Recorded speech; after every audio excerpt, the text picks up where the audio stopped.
Alright everybody, today I'm going to be explaining getter and setter methods using Java. Getter and setter methods help protect object data, and they add rules for accessing or modifying that data. Here's a demonstration. We're going to create a class of car. File, New, Class. We will create a car class. A few attributes that cars could have include a string of model, a string of color, and an int, let's say price. Then we'll need a constructor. We'll have three parameters: a string of model, a string of color, and an int of price. We will assign this.model equals model, this.color equals color, this.price equals price. Let's construct a car object. Car equals new car. Pick a model, a year, and a price. I've already used red Mustangs for too many examples. I'll pick something else. Let's say a Charger that is yellow, and the price will be $10,000. I don't know if that's good or not. We don't even know the year of the car. Anyways, so we have our car object. And then let's output these attributes just to test them. car.color, I'll add a space character too, plus car.model, plus a space character, plus car.price. I'm intentionally not adding a unit of currency. So here's our car. I have a yellow Charger, and the price is 10,000. 10,000 of a unit of currency that you choose. But that's not important. With our car object, its attributes are publicly accessible, meaning we can view and change them easily. To demonstrate, let's say that the model of our car is now a Corvette. We have a yellow Corvette that is $10,000. We don't want the model of our car to magically become a Corvette. Once we assign its model to be Charger, we don't want it to change. What we could do when declaring these attributes is add this access modifier of private, preceding the data type. Private string model, private string color, private int price. We can't access them.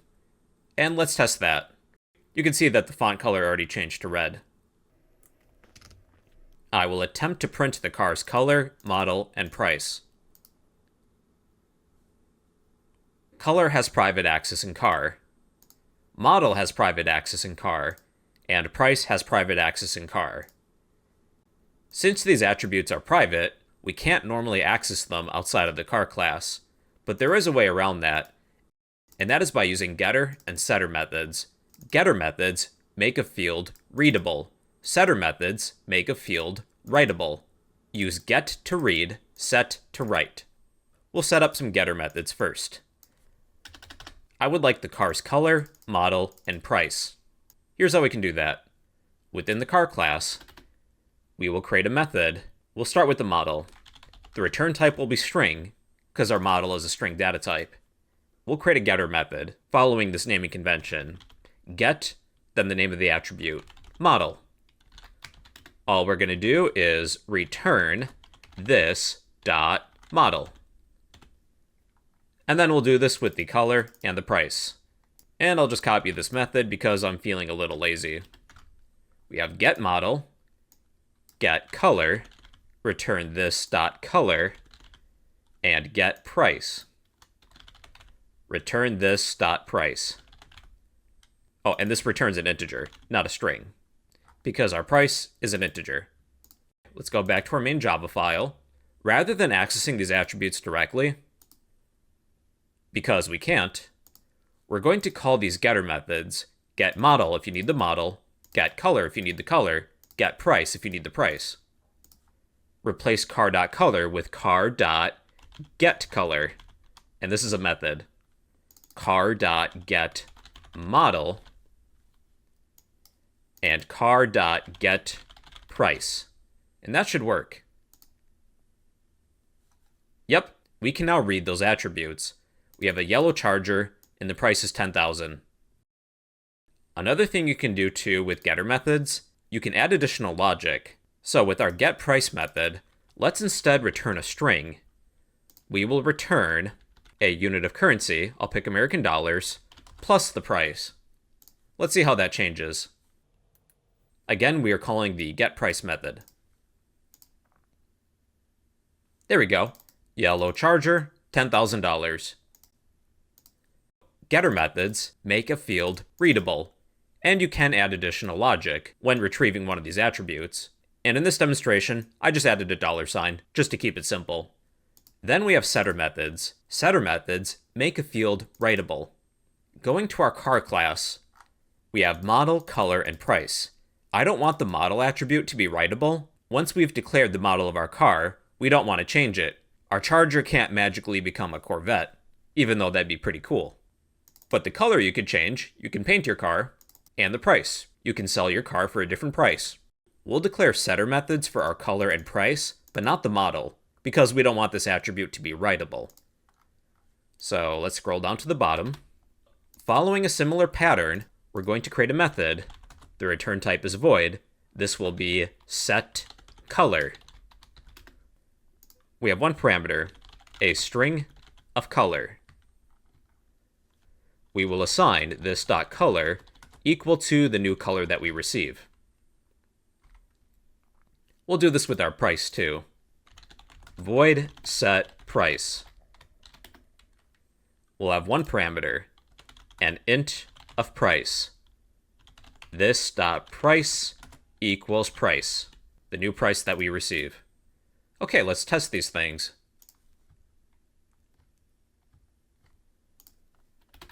I'll attempt to access our color directly.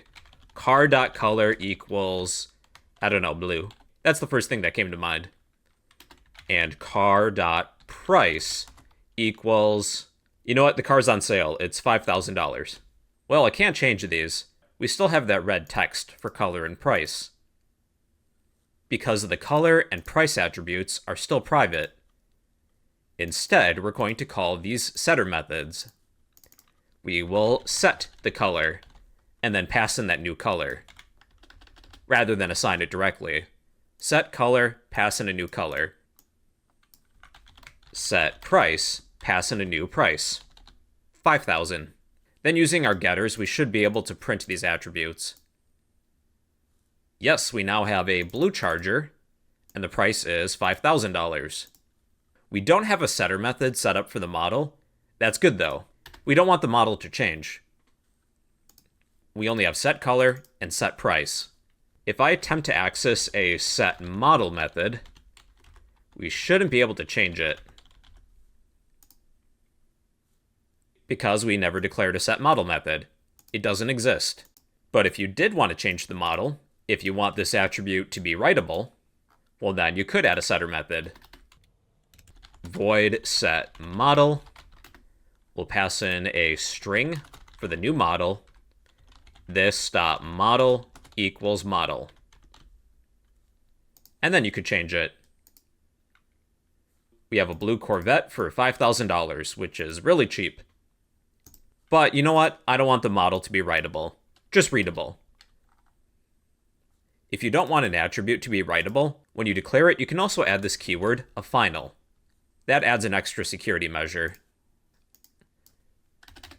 One last thing we should do. With the price, let's add some additional logic. So with our price, let's do the following. Let's add a check. If our price is less than 0, then let's output the following. Price can't be less than 0. Else, if everything checks out, if our price is 0 or above, then we'll assign this.price equals the price that we receive as an argument. Let's test it. I'll change the color of my car to be blue, but the price is going to be -$100. We get that message. Price can't be less than 0. The color changed, but not the price. It stayed the same at $10,000. So those are getter and setter methods. They help protect object data and add rules for accessing or modifying that data. Getter methods make a field readable. Setter methods make a field writable. Depending on your object's attributes, you may want some to be readable or writable or both. It's up to you. And well, everybody, those are getter and setter methods using Java.